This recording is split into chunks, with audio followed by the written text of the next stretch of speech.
বুধবার বিপিএল এ দিনের দ্বিতীয় ম্যাচে মাঠে নামে ফরচুন বরিশাল ও ঢাকা ক্যাপিটালস। টস জিতে বরিশাল অধিনায়ক তামিম ইকবাল খান ঢাকাকে আগে ব্যাটিং এ পাঠান। ঢাকার হয়ে ওপেনিং এ নামেন লিটন দাস ও তানজিদ তামিম। ইনিংসের ৩ নম্বর ওভারে স্পিনার তানভীর ইসলামের জোড়া আঘাত।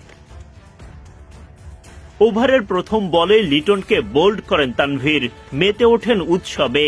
৮ বলে ২ বাউন্ডারিতে মাত্র ১০ রান করে বিদায় নেন লিটন।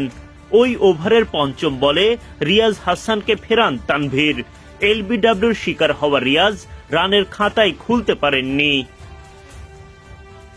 বরিশাল বোলারদের চাপের মুখে সুবিধা করতে পারেননি তানজিদ তামিম। একের পর এক বল হজম করতে থাকেন তিনি। ইনিংসের ৬ নম্বর ওভারে ফাহিম আশরাফের বলে বাজে তামিমের বিদায় ঘণ্টা। জেমস ফুলারের ক্যাচে মাঠ ছাড়া এই বাঁহাতি ওপেনার করেন ১৪ বলে মাত্র ৭ রান।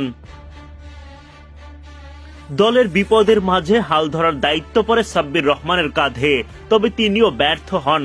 মোহাম্মদ নবী শুরুতে এলবিডব্লিউর শিকার করে সাব্বিরের উইকেট তোলেন, তবে বুদ্ধিদীপ্ত রিভিউয়ে নিজের উইকেট বাঁচান সাব্বির।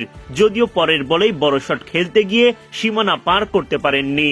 চমৎকার একটা ক্যাচ লুফে নেন তাওহিদ হৃদয়। মারকুটে সাব্বিরের উইকেট তুলে বরিশাল শিবিরের স্বস্তি। ৯ বলে ৭ রান করে ফেরেন তিনি। তানভীর ইসলাম নিজের তৃতীয় শিকারে পরিণত করেন মোসাদ্দেক সৈকতকে। ডাউন দ্য উইকেটে এসে খেলতে গিয়ে বলের লাইন মিস করে ফেলেন সৈকত। তখন উইকেট কিপার মুশফিকুর রহিম ভেঙে দেন স্টাম্প। ৬ বলে ২ রান করে বিদায় ঘটে সৈকতের। ৯ ওভারে মাত্র ৩৮ রান তুলতেই ৫ উইকেট হারায় ঢাকা।